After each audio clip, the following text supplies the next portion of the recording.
The last king of Burma, Thibaw, was born on the 1st of January 1859, the son of King Min and one of his consorts. As a young prince, he studied at a Buddhist monastery and through his good efforts there, managed to gain respect and recognition from his father. That being said, he was not expected to succeed the king as he was one of the younger of his 110 children. What would change his fate was the marriage with his half-sister, Princess Supayala.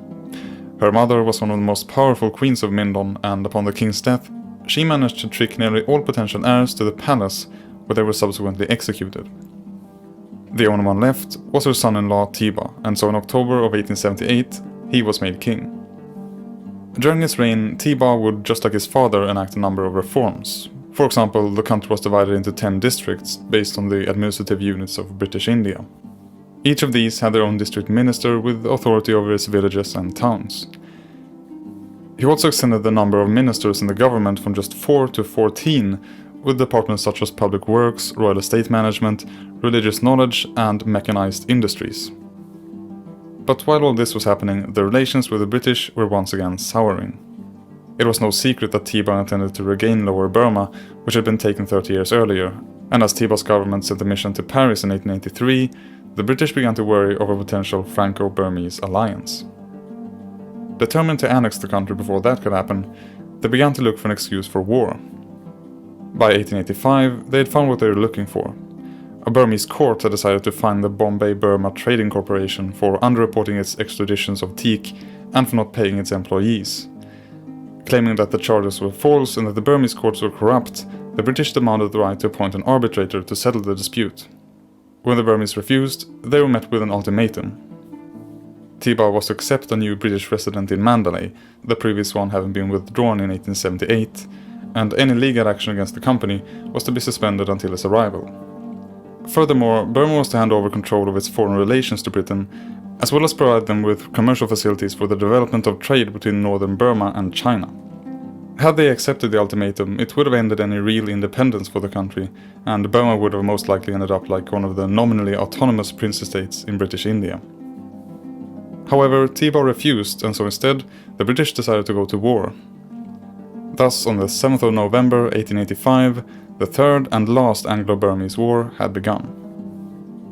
Just days after Thibaw's response had been received, Major General Harry Prendergast led a British fleet carrying 11,000 men up the Irrawaddy River. The Burmese were taken completely off guard by how quickly they had attacked, and within just 2 weeks, Mandalay had fallen. However, some say that the reason why there was so little resistance was that the Burmese defense minister wished to negotiate peace with the British and had thus ordered the troops not to attack. The reason why I might have thought that would be a good idea was that the British insisted that they were merely going to depose Thibaw and instead install one of his brothers on the throne.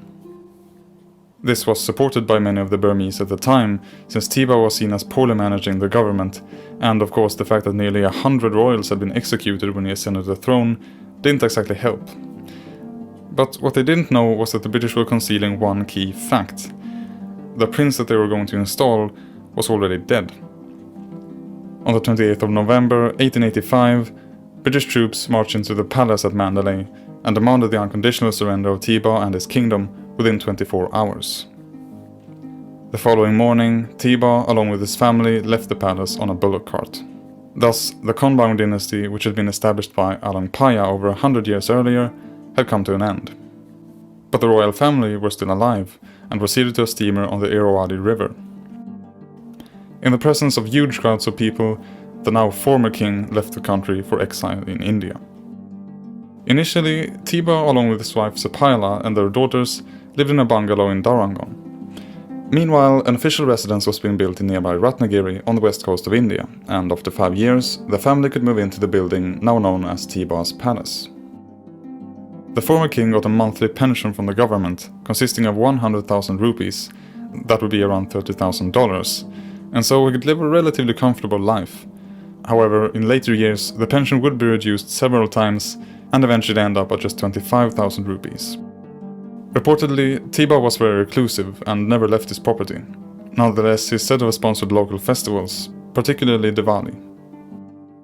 On the 15th of December 1916, Thibaw died at the age of 57 and was buried at a small walled plot next to a Christian cemetery in Ratnagiri.